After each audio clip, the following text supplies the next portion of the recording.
एक बार देखा कि बाई जी के भुजाओं में बड़ा दर्द रहने लगा, और जब ध्यान से देखा गया, पूज्य श्री बाई जी की बात कर रहा हूं मैं, रुक्मिणी बाई की। अब राधा बाई की कथा पूर्ण हो गई, थोड़ा सा सिखाना तो उनके माध्यम से। तो श्री रुक्मिणी बाई जी की भुजाओं में दर्द, और जब ध्यान से देखा तो हाथ सूखने लग गया, छोटा हो गया, हाथ पतला हो गया, बाजू भी पतली, हाथ छोटा हो गया, और ये जो कहते हो ठीक थी, और दर्द रहने लगा हाथ से। चंदाबाई बड़ी परेशान है, भाभी जी कहते हैं बड़ी परेशान।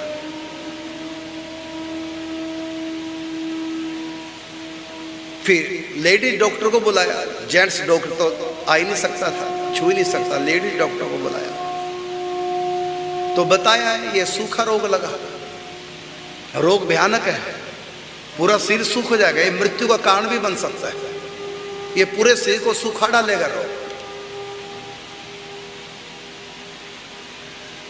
अब क्या करें? तो कहा कि एक इंजेक्शन लगेगा, आराम आ जाए तो आ जाए, बाकी है बड़ा भयानक रोग, शरीर जब सूखने लग जाओ, भी एक अंग सूख रहा है, धीरे धीरे पूरे शरीर पर इफेक्ट पड़ने वाला है, बीमारी बड़ी घातक है, सब परेशान। तो चंदाबाई ने कहा लेडी डॉक्टर से, ठीक है इंजेक्शन लगा के देख लो। इंजेक्शन लगाने की बात आई तो बाई जी ने कहा कि नहीं नहीं, मैं इंजेक्शन नहीं लगाऊंगी, मना कर दिया।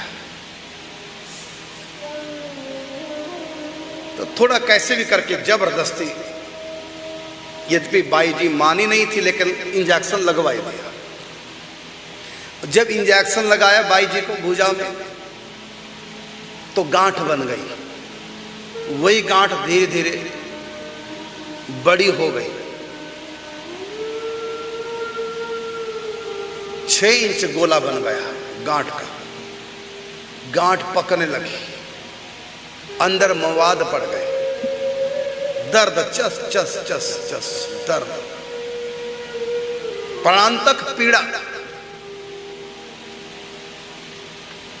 इतना दर्द बाई ने झेला, कर्रार रही हैं बाई जी दर्द में, पक गया पूरा बाजू।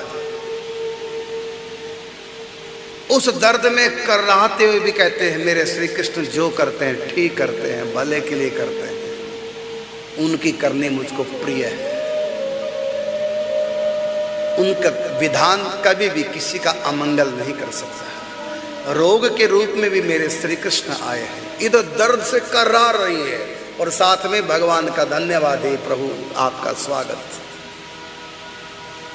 जिस रूप में भी आप आते हैं कल्याण करने के लिए आते हैं, फिर कर्राती है, छुआ नहीं जाता तो पक गया इंजेक्शन, अंदर से इन्फेक्शन फैल गया।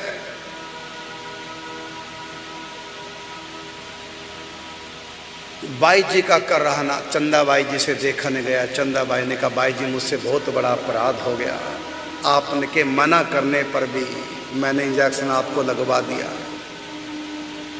आपने बेमन से मेरा मन रखने के लिए इंजेक्शन लगवा दिया, देखो कितना हानि हो गई, बाजू अलग सूखे जा रही है दिन प्रतिदिन, इतना दर्द मैंने आपको दिया, मुझसे अपराध हो गया। जब जब मैंने आपके प्रतिकूल कुछ भी बात की वही मैंने धोखा खाया, वही दुख पाया, यहां भी मैंने आपकी बात नहीं मानी, इसलिए इतना कष्ट आपको भी उठाना पड़ा है। मैं आपसे क्षमा याचना करती हूँ, कभी भी अब ऐसा काम नहीं करूंगी, आपकी आज्ञा के बिना कभी कुछ नहीं करूंगी। अब आप ठीक हो जाओ, सब कुछ आपके हाथ में है, सारी प्रकृति आपके हाथ में है, श्री कृष्ण आपके हाथ में है, आप जो चाहेंगे सो हो सकता है, मेरा विश्वास है आपके प्रति ऐसा। अब आप जल्दी से ठीक हो जाओ, मैं क्षमा मांगती हूँ, आज के बाद कभी भी वो काम नहीं करूंगी जिसके लिए आप मना करेंगे, बस अब ठीक हो जाओ, ठीक हो जाओ। रोने लगे चंदाबाई, बाई के आगे बस एक ही प्रार्थना, आप ठीक हो जाओ, मुझको विश्वास आप चाहेंगे तो ठीक हो जाएंगे। बाई जी मुस्कुराई, रीझ गई भावना पर, और संतों का हृदय बड़ा कोमल होता है, कठोर नहीं होता, आंसू देख नहीं पाई, बोली कोई बात नहीं, हो जाएगा ठीक। और जब सांत्वना दी बाई जी ने, बस 3 दिन के अंदर अंदर ठीक हो गया बाजू। और धीरे धीरे लग तो कई महीने गए, लेकिन धीरे धीरे जो हाथ में सूखा रोग था बिल्कुल ठीक हो गया। दोनों हाथ भुजाएं बराबर की हो गई, जो सूखती जा रही थी ठीक हो गई। कहा तो महिला डॉक्टर ने कहा था कि रोग ये तो प्राण घातक रोग है, धीरे धीरे पूरे शरीर को सुखा देगा। होम्योपैथी की दवाई ली, अंग्रेजी दवाई ली, लेकिन ठीक हो गया। कब हुआ ठीक? जब बाई जी ने चाहा। और पर्दे के, ये तो बाहर की लीला है, और पर्दे के भीतर की लीला क्या है? किसी का अपराध बाई जी ने अपने ऊपर लिया। बाई जी तो धाम से आई थी, ये तो निकुंज की सखी है। भले अभी निज जन्म मोनी माया का खेल चल रहा है इनके साथ, इनका कोई पूर्व जन्म का पाप तो था नहीं जो कष्ट भोगेंगे। बाकी तो दुनिया का तो पाप होता, कर्म होता किसी जन्म का। इसका तो पहले जन्म नहीं, तो धाम से आई थी अवतार लेकर। तो किसी का अपराध अपने ऊपर लिया। और संत करते हैं ऐसा, जो भक्ति भावना से भरपूर है और संत की सेवा करते हैं, तो जब उनके ऊपर कोई ऐसी दिक्कत आती है, वैसे तो सत्संग के द्वारा संत उसका धैर्य बंधाते हैं, शक्ति देते हैं सहन करने की। लेकिन फिर भी कई बार संत क्या करते हैं, अपने आशीर्वाद से ठीक कर देते हैं। कैसे करते हैं? कर्म भोग तो भोगना पड़ेगा, तो उसका छुड़ा देते हैं। उस कर्म भोग को अपने ऊपर लेकर के कष्ट से उसको त्राण दे देते हैं। पूज्य बाबा ने, पूज्य भाई जी ने कितनी बार ऐसा किया।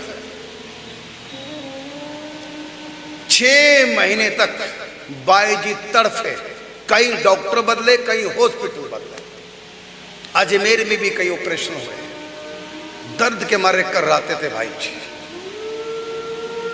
जब ठीक हो गए भाई जी, 6 महीने का दुख पाया भाई जी ने, और जब ठीक हो गए पूज्य भाई जी, तो एक दिन ठाकुर जी राधे बाबा के सामने आए, और राधे बाबा से ठाकुर जी ने कहा, भाई जी ने जो 6 महीने कष्ट पाया है, जानते हो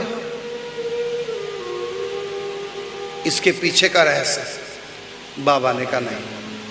ठाकुर जी ने कहा, तुम्हारा अपराध था, तुम्हारा अपराध था जो भाई जी ने भोगा 6 महीने तक अपने ऊपर लेकर के। ठाकुर जी तो कह के चले गए। अब बाबा वो दृश्य सब याद कर रहे हैं 6 महीने तक, क्योंकि राधे बाबा भाई जी के संग संग रहते थे, क्योंकि बाबा का नियम था 24 घंटे में एक बार पूज्य भाई जी के दर्शन करने, ये नियम था। इसलिए भाई जी जहां जाते पूज्य बाबा को साथ जाना पड़ता। हॉस्पिटल में गए भाई जी तो बाबा भी हॉस्पिटल में साथ गए। 6 महीने तक ऐसे रहे साथ। जहां जहां भाई जी जाते थे, दिल्ली जाते बाबा दिल्ली, जहां जहां चरखी दादरी जाते भाई जी तो वहां राधे बाबा साथ। भाई जी रत्नगढ़ जाते वहां साथ। भाई जी आते ऋषिकेश, वहां बाबा साथ, क्योंकि 24 घंटे में एक बार तो दर्शन करने नियम टूटे ना।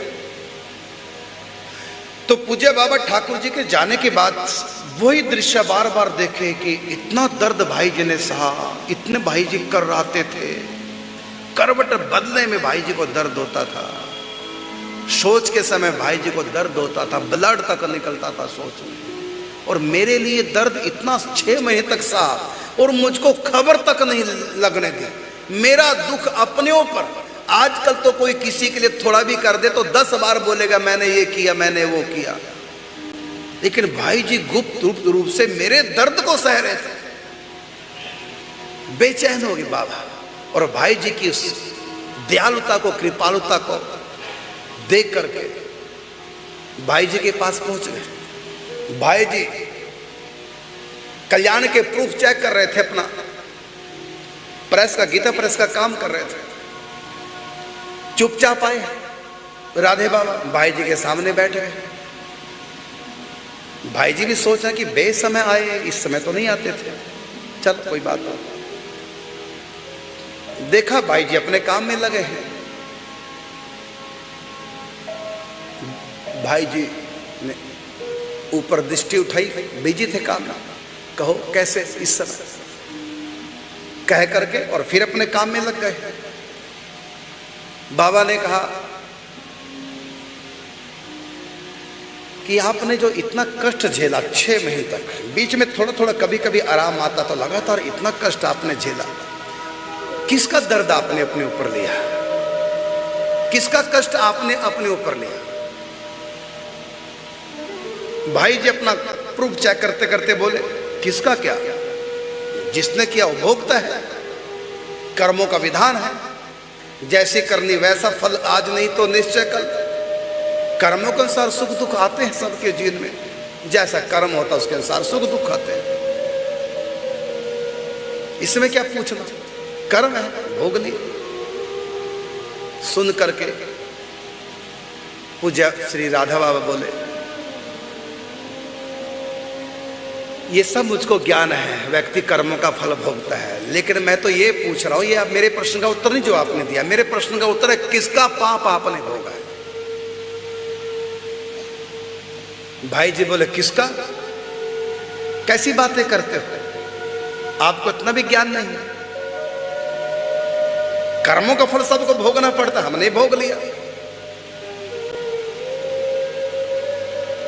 और स्वामी जी फिर तीसरी बार फिर पूछा, आपको सच बताना पड़ेगा किसका पाप आपने भोगा है। अब थोड़ा गुस्सा करके बोले, स्वामी जी क्या बात करते हो, बालकों वाले, कर्म करे ऐसे आपको सब पता, कर्म को साथ सुख दुख आता है, इसमें क्या?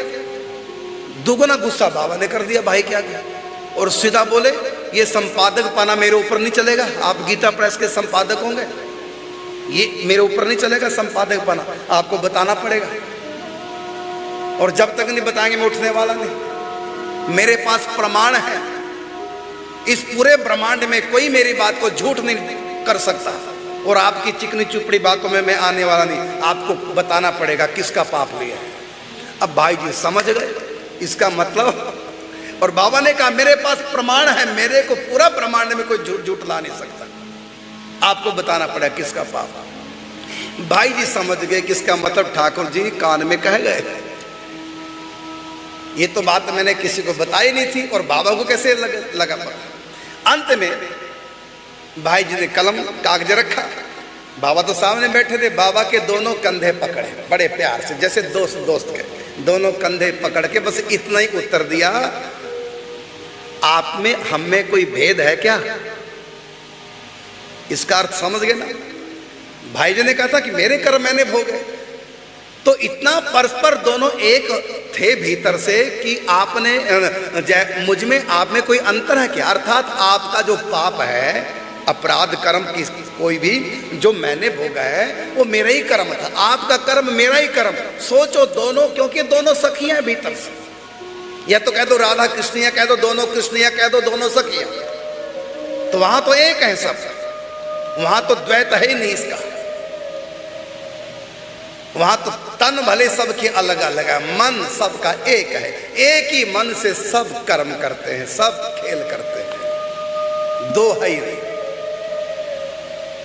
बस बाबा ने, पूज्य भाई जी ने इतना ही उत्तर दिया कि आप में और मुझ में कोई अंतर है क्या?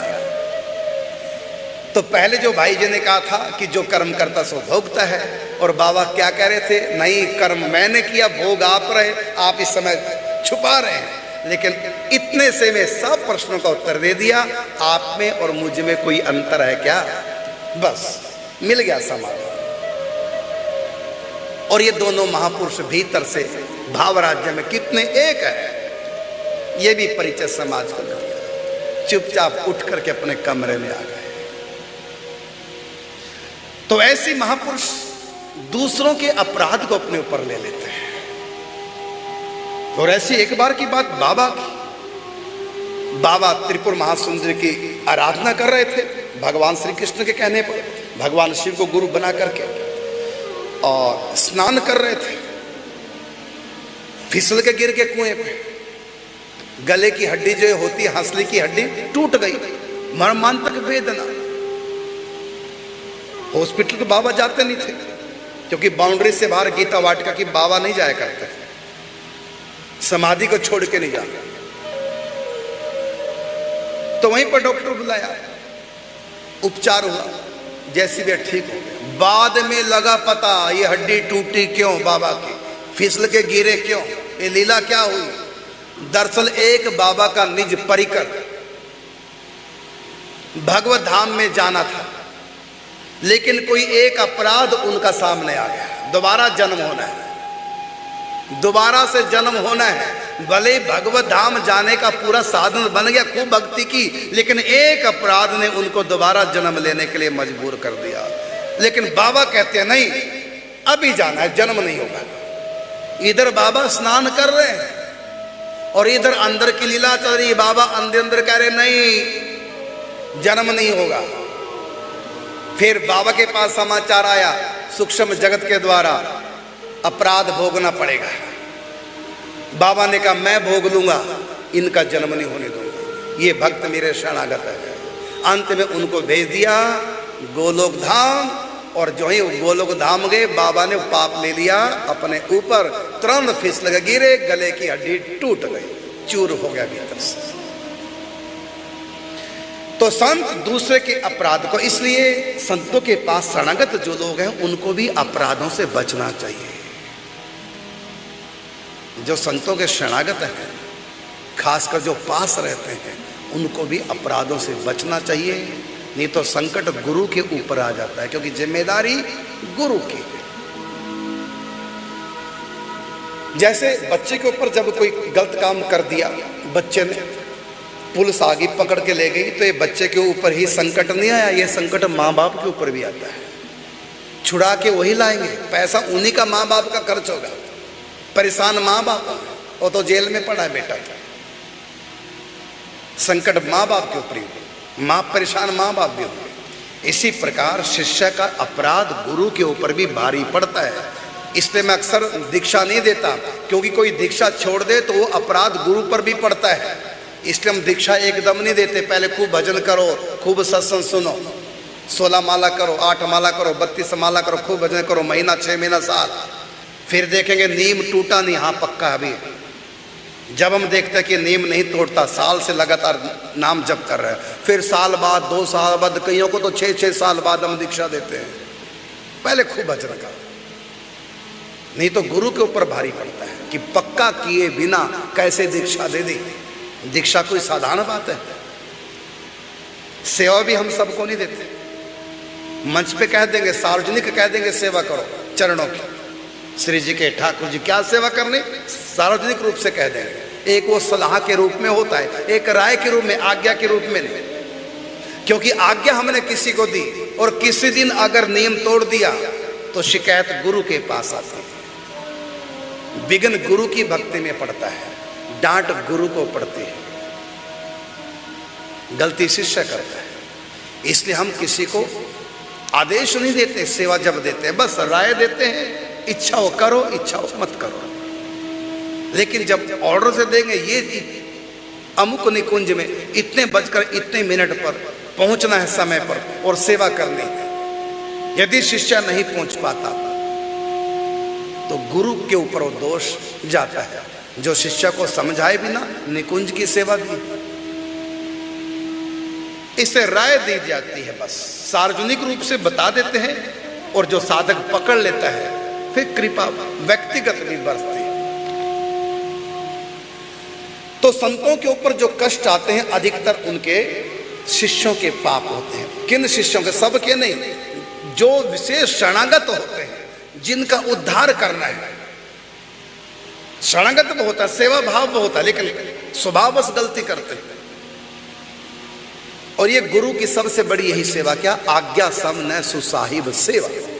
गुरु की सबसे बड़ी यही सेवा है, उनकी आज्ञा का पालन करें, पवित्र जीवन जिएं, अपराधों से बचें। यही गुरु की सबसे बड़ी सेवा है। एक बार की बात, बाई जी अपनी महिला मंडल को लेकर के गोरखपुर आई पूजे भाई जी के बाबा के दर्शन के लिए, राधाष्टमी उत्सव मनाने के लिए रुकी थी कमला दीदी के कमरे में।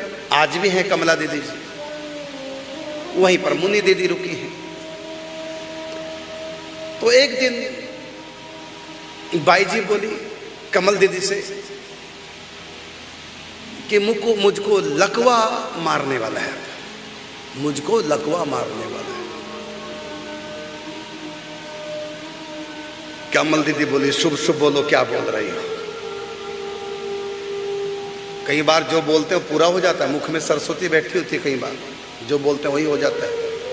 शुभ शुभ बोलो, ऐसा अशुभ क्यों बोल रही? बाई जी ने कहा नहीं, मैं सत्य स्थिति बता रही हूं, मुझको लकवा मारने वाला है। और सचमुच में 30 दिन की घटना, बाई जी भोजन कर रही थी, बैठे रहे, भोजन किया तो उठ ही नहीं पाई, बैठे बैठे पांव में लकवा मार गया। स्थिति ऐसी गंभीर हो गई, बाथरूम तक नहीं जा पाई। उनके लिए कुर्सी की व्यवस्था की, दूसरा व्यक्ति उनको ले जाता। बाबा के पास समाचार पहुंचा, बाई जी को लकवा मार गया दोनों पांव में। डॉक्टरों की व्यवस्था बाबा ने कराई, क्योंकि गोरखपुर में सब जानते हैं गीता वाटिका को, बाबा के प्रति सबकी श्रद्धा। बाबा का समाचार मिला, तुरंत आए बाबा के पास। बाबा स्वयं लेकर के डॉक्टर को बाई जी के पास आए।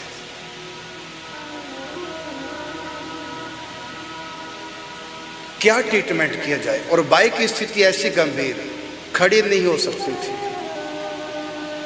कुर्सी पे बैठा करके शौच तक ले जाते थे बाई जी को। और देखो बाई जी ने पहले ही बता दिया।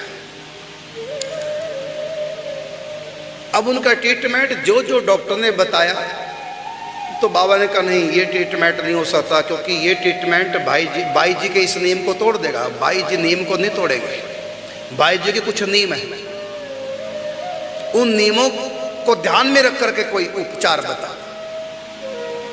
अमुक दवाई नहीं, ये दवाई बाई जी के नियम के अनुसार नहीं है, ये ट्रीटमेंट होगा नहीं, ये भी बाई जी के जितने भी उपचार बताए एक एक करके, और कई डॉक्टरों से सलाह ली, कोई भी बाई जी के अनुकूल नहीं था, क्योंकि बाई जी के इतने नियम थे। उन नियमों का ध्यान रखते हुए, जैसे राधे बाबा को जब हंसली टूटी तो बाबा का नियम था बेहोश नहीं होना है, इंजेक्शन नहीं दोगे, जब ऑपरेशन होगा तो बेहोश किया जाएगा, इंजेक्शन दिया जाएगा। लेकिन बाबा ने कहा इंजेक्शन मैं नहीं लगाऊंगा, क्योंकि बाबा का नियम चिंतन का, बेहोश हो गए तो चिंतन कैसे, सेवा कैसे प्रिय प्रीतम की करेंगे स्त्रियां, ऐसी करो ठीक।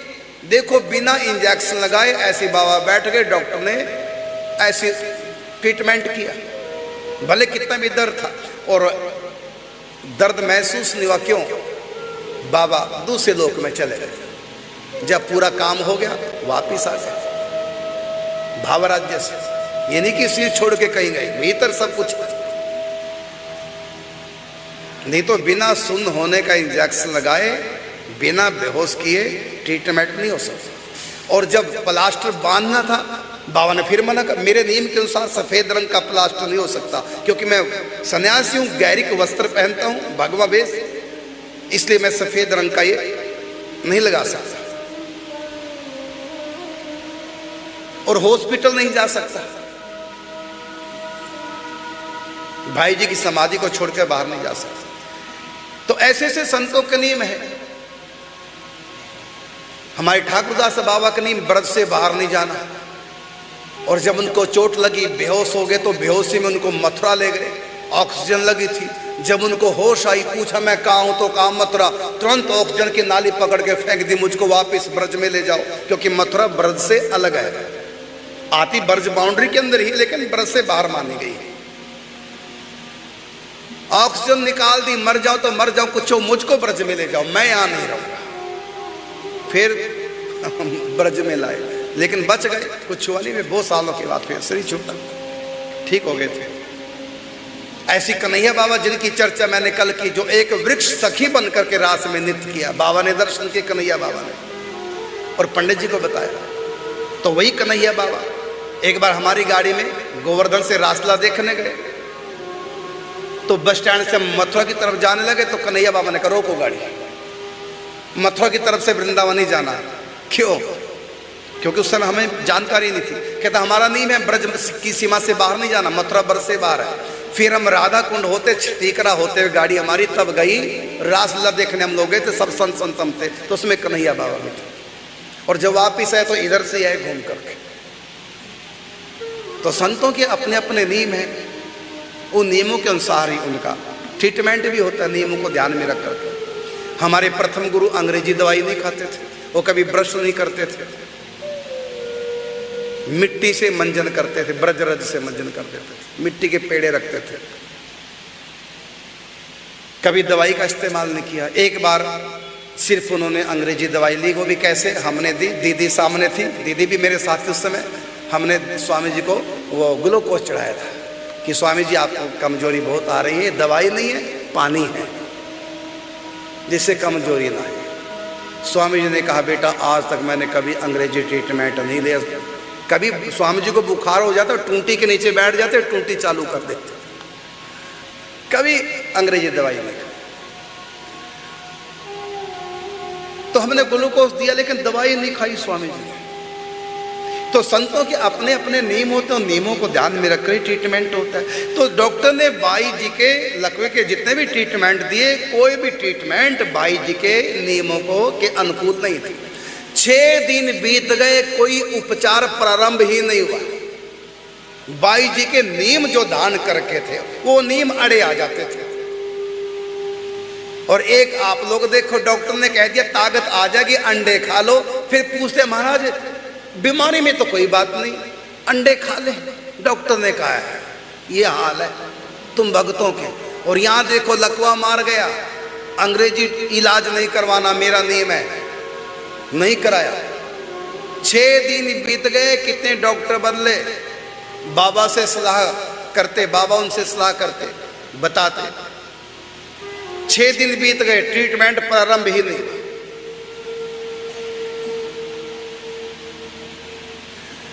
अंत में बाई जी ने बताया सच्चाई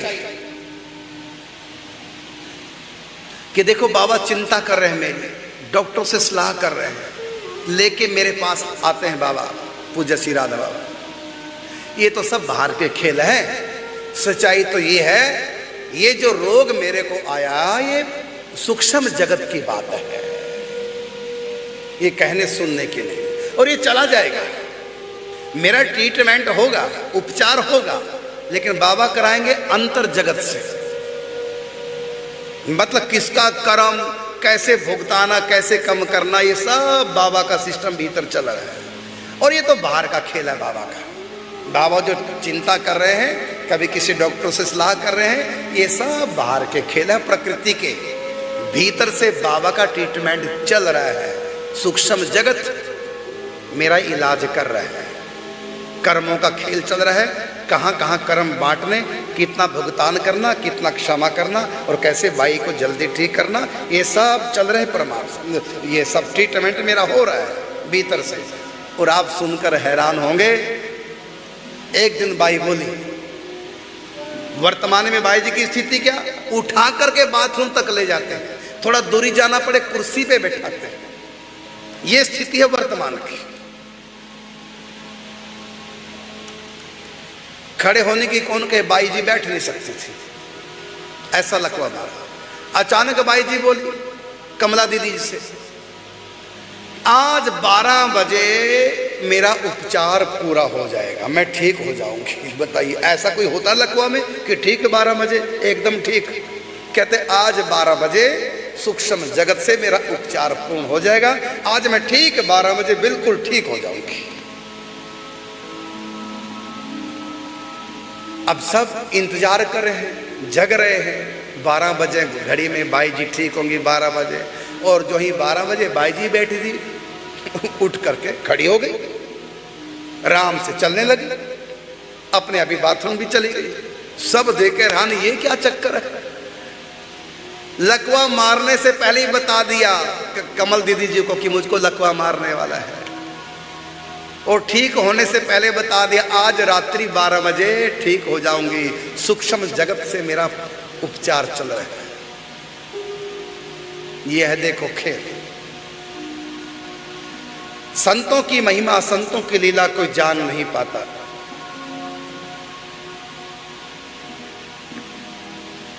एक बार चंदाबाई को कोई माता थोड़ा सोना दे गई और 5,000 रुपये, और पैसे की थोड़ा किल्लत भी थी महिला संघ में। दान के सारे सब धार्मिक संस्थाएं चलती, पैसे की थोड़ा किल्लत थी और पैसा आ गया, किसने दे दिया? 5,000 रुपये, थोड़ा सोना दे दिया, चलो बेच बूझ के अपना गुजारा चलेगा महिला संघ का। चंदाबाई ने बता दिया भाई जी को ऐसे ऐसे ऐसे। तो पहले भी बहुत बार दान आता है, सब बताते हैं, व्यवस्था दान से ही चलती है, लेकिन आज जब बताया तो बाई जी मुस्कुराई आंखें बंद करके और आंख खोल के बोली, इसको वापस कर दो, सोने को भी और पैसे को अभी वापस करो। और नर्मदा बाई बोली, भाई जी इसमें क्या अपराध है? नहीं नहीं, आपको नहीं पता, ये गलत भावना से दिया गया, सकाम भावना से, आपको नहीं पता। मैं बताऊंगी नहीं क्यों, किसी का तिरस्कार क्यों करना, ये अच्छी नीयत से नहीं दिया गया। नर्मदा बाई बोली, भाई जी के बाद बताओ, ये जो हमारे पास दान आता है संस्था के लिए, हम किसी से पूछते हैं किस नीयत से कौन दे रहे हैं? आखिर ले लेते हैं ना, यहां का खर्चा पानी चलता है ना उससे। तो क्या आज तक हमने किसी से पूछा तो किस नीयत से दे रहा है? इसमें क्या है? उसकी तो श्रद्धा होगी तभी तो दे रहे हैं, लेने में क्या है? नहीं, हमारी श्री जी में नहीं लेगा। कहा श्री जी में नहीं लगाना, कहीं और लगा दो, संघ में, महिला संघ में तो बहुत सेवा है, कहीं और लगा दो उसको, अगर श्री जी की भोग राग में नहीं लगाना। मैंने कहा ना, नहीं चाहिए, वापस। अब चंदाबाई भी कहती है कि वापस ना करो, नर्मदा बाई कहती है वापस ना करो, और संघ को जरूरत भी थी पैसे की, सोने की, उसकी संपत्ति की व्यवस्था के लिए, और बाई जी कहते नहीं, इसको तो नहीं रखना। तो कहा कि भाई जब रात हो गई, अब मैं उसके पास जाऊंगी वापस करने के लिए, कोई बात नहीं, सुबह कर देना। अब सुबह वापस करने के लिए गई, अब वापस किया। फिर नर्मदा बाई ने बड़े प्रेम से पूछा कि आपने किस भाव से दिया था? उसने बता दिया सच्ची बात, जब कुरेद कुरेद के सुना, बता दिया सच्ची बात। तब उसको बताया कि आपकी सेवा श्री जी को स्वीकार नहीं, बाई जी ने मना कर दिया। अब क्या था वो तो वही जाने, किसी का तिरस्कार क्यों नहीं, क्यों हो, इसलिए बात गुप्त चुप कर ली, बताया नहीं किसी को, लेकिन वो पैसा वापस कर दे। ऐसी दृष्टि बाई जी की। धन का संग्रह करना, धन का भोग करना, ये साधकों के लिए, विरक्तों के लिए ठीक नहीं है। ना धन का संग्रह करो, ना धन का भोग करो। रूखी सूखी खाए के ठंडा पानी।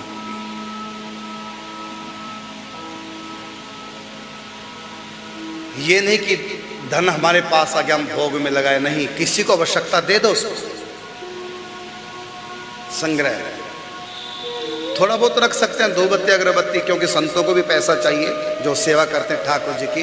धूपबत्ती अगरबत्ती साबुन सोडा, ये सब संतों के हल्के फुल्के खर्च होते हैं, लेकिन इतना मत रखो जो बैंकों में जाना पड़े, नहीं तो भक्ति आगे नहीं बढ़ेगी, श्री जी का आश्रय छूट जाएगा, कृपा हाथ समेट लेगी, संत को बैंक तक जाना पड़ जाएगा।